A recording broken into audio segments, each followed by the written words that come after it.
virtual students. Today I just want to real quickly talk about reflections on a plane. By definition, a reflection is a transformation that moves a figure by flipping it across a line. So the pre-image is before the transformation. So if we took this triangle and we flipped it across this line, that is a reflection. And then after you've transformed it, that's called the image. All right. A reflection is known as an isometry, and what an isometry is a transformation that doesn't change the shape or the size of the figure that we transform. So this triangle is the same shape as this triangle is the same size of this triangle. Okay, so let's look at an example. First, these are the rules just for reflections. I sent you a cheat sheet and it had all the rules for all the transformations from this lesson. But here's just the one for reflection. So if you're going to reflect across the x-axis, all you have to do is negate your y value or change the sign. If you reflect across the y-axis, you do the opposite. You negate the x or change the sign of the x-coordinate. If you want to reflect across the line y equals x, then you have to flip-flop your x-coordinate and your y-coordinate. If you want to reflect across the line y equals negative x, then you flip them and you negate the x-coordinate and the y-coordinate. And then if you want to reflect across the origin, you just negate both the x and the y-coordinate. Now let's look at an example. All right, so we have an original figure right here. This is a trapezoid. So what we want to do first is find the coordinates of the points on the trapezoid. So let's see, A is over 1 up 1, so that'll be the point 1, 1. B is over 2 up 2, so that'll be the point 2, 2. C is over 3 up 2. And then D is over 4 up 1. 4 to the right, up 1. So positive, positive. All right, and we're going to do all of those transformations to this one figure. So the first thing we want to do is reflect it across the origin. Now remember, from our rule, to reflect it across the origin, you negate the x-coordinate and you negate the y-coordinate. So now we'll have the points, instead of 1, 1, we'll have negative 1, negative 1. Instead of 2, 2, we'll have negative 2, negative 2. Instead of 3, 2, we'll have negative 3, negative 2. And instead of 4, 1, we'll have negative 4, negative 1. So across the origin, just negate everything. And if it was negative when you negate it, that would make it positive. And now I'm going to plot these points. So negative 1 will be 1 to the left, down 1. Negative 2 will be 2 to the left, down 2. Negative 3 will be 3 to the left, down 2. 1, 2. And then negative 4 will be 4 to the left, down 1. And then I'm going to connect the dots, or the points. And boom. That's what it looks like if you reflect across the origin. So let's reflect across the x-axis. To reflect across the x-axis, now remember, this is the x-axis, so we're just taking it and we're going, kwa-chow. All you got to do is negate the y, or change the sign of the y-coordinate.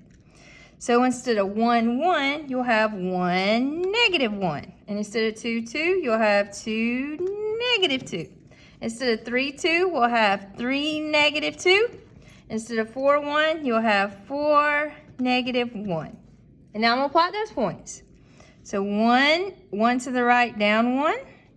2, negative 2 will be 2 to the right, down 2. 3, negative 2 will be 3 to the right, down 2. And then 4, negative 1 will be 4 to the right, down 1. And then I'm going to connect my points to make my trapezoid. Boom, boom, boom. And that's what it looks like when you reflect across the x-axis. Now let's reflect across the y-axis. To do that, all you have to do is negate your x-coordinates. So instead of 1, 1,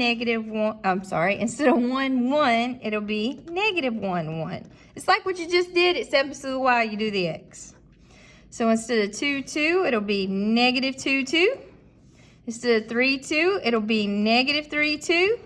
Instead of 4, 1, it'll be negative 4, 1. Because remember, this time we're flipping across the y-axis. So I'm going to take this figure and whoosh, flip it over here. Not quite that far, but you get the effect. So negative 1, 1 would be 1 to the left, up 1. Negative 2, 2 will be 2 to the left, up 2. Negative 3, 2 will be 3 to the left, up 2. And negative 4, 1 will be 4 to the left, up 1. And then connect my points to make my trapezoid. Whoops, there's a hole in my desk. And there we go. For the next one, we're going to reflect across y equals x. And to reflect across y equals x, you have to switch your coordinates. So whatever y was will be your new x coordinate, and whatever x was will be your new y coordinate. So for 1, 1, that's not going to make a big difference, right? It's still 1, 1 because they were both 1. Same thing for the next point. 2, 2 will still be 2, 2, but 3, 2 will become 2, 3. And 4, 1 will become 1, 4. Now remember, the line y equals x is the diagonal line that goes like this. So we'll be flipping over that. Let me plot these points. So over 1, up 1, that's going to be on top of that one. 2, 2 will also be on top of that one. 2, 3 will be over 2, up 3. And then 1, 4 will be 1 to the right, up 4. 1, 2, 3, 4. And it's going to actually be connected to this one. And it will look like this. So you see y equals x is this line here. So if I took this and flipped it over that line, that's how it would look. All right, let's do one more. This time we're going to reflect over y equals negative x. Now if I graph the equation y equals negative x, sorry about that, it goes diagonal like this. You know, it has a slope of negative 1. It crosses through the origin. So to reflect across y equals negative x, you're going to switch the x and the y, but you're also going to negate the x and the y. And remember, negate just means change the sign. So I'm going to switch 1 and 1 and negate them, so that'll be negative 1, negative 1. I'm going to switch 2 and 2 and negate them, so that'll be negative 2, negative 2. I'm going to switch 3 and 2 and negate it, so that'll be negative 2, negative 3. And I'm going to switch 4 and 1 and negate it, so that'll be negative 1, negative 4. And then I'm going to plot those points. So negative 1 is right here. Negative 2 will be right here. See what's happening? Negative 2, negative 3. And negative 1, negative 4. And just like y equals x was attached to this one and a reflection across that line, this one's attached to this one and a reflection across that line. Let's see here. I keep running into the hole on the desk underneath. All right. So just when you do the reflection problems, I would keep my rules handy. All you have to do is follow your rules, and then you can use this as an example. I hope you have an awesome rest of the day.